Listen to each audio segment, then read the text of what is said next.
ইয়া লাইতানি লাম উতা কিতাবিয়া ওয়া লাম আদরি মা হিসাবিয়া ইয়া লাইতাহা কানাতিল কাদিয়া মা আগনা আন্নি মালিয়া খালাকা আন্নি সুলতানিয়া। জাহান্নামীরা বলবে, হে রাব্বি কারীম, আয় আল্লাহ, আমার জীবনের হিসাব, আমার দুনিয়ার হিসাব যদি আখিরাতে নাই দেওয়া হইতো, আমার জন্য কতই না ভালো হইতো। আয় আল্লাহ, 70 বছর হায়াত আমি কোন কাজে ব্যয় করলাম, 80 বছর হায়াত আমি কোন কাজে ব্যয় করলাম। আয় আল্লাহ, দুনিয়ার সম্পদ আমার কোন কাজে আসলো না, আমার সন্তান আমার জন্য কোনো কাজে আসলো না, আমার আদরের স্ত্রী আমার জন্য কোনো কাজে আসলো না, আমার আদরের কন্যা আমার জন্য কোনো কিছুই তো কাজে আসলো না।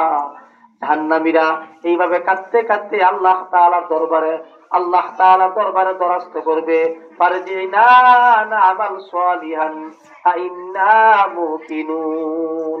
জাহান্নামীরা আল্লাহ তাআলার কাছে বলবে, হে রব্বি কারীম, আমাদেরকে দুনিয়াতে পাঠান, দুনিয়াতে আমাদেরকে অল্প হায়াত দিয়া পাঠান, আমরা আপনার নেক আমল করব, আপনার গোলামি করব, আখিরাতের সামানা তৈরি করে আপনার কাছে আসব। আমার 10 কানি জমি আছে, বিক্রি কইরা মসজিদ মাদ্রাসায় দান করব। আমার লক্ষ লক্ষ টাকা ব্যাংক অ্যাকাউন্টে জমা আছে, দুনিয়াতে আমাদেরকে 1 সেকেন্ডের জন্য পাঠান। আমার সমস্ত সম্পদ আল্লাহ আপনার জন্য খরচ করে আবার দুনিয়াতে আসব।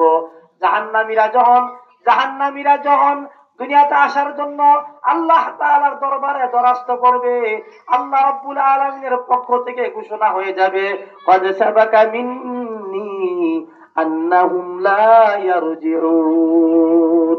আল্লাহ বলবেন, এরে জাহান্নামীরা, এরে কপাল পোড়া জাহান্নামীরা, দুনিয়া থেকে আসার পরে, আমি আল্লাহর দরবারে আসার পরে দুনিয়াতে দ্বিতীয়বার যাওয়ার কোনো সুযোগ নাই। এই সিদ্ধান্ত আমি আল্লাহ তোমাদেরকে দুনিয়ার থাকা অবস্থায় জানাইয়া দিয়েছি। কথা ঠিক কিনা বলেন? আমরা কি সবাই জানি না মৃত্যুর পর আর কি আর আসতে পারবে?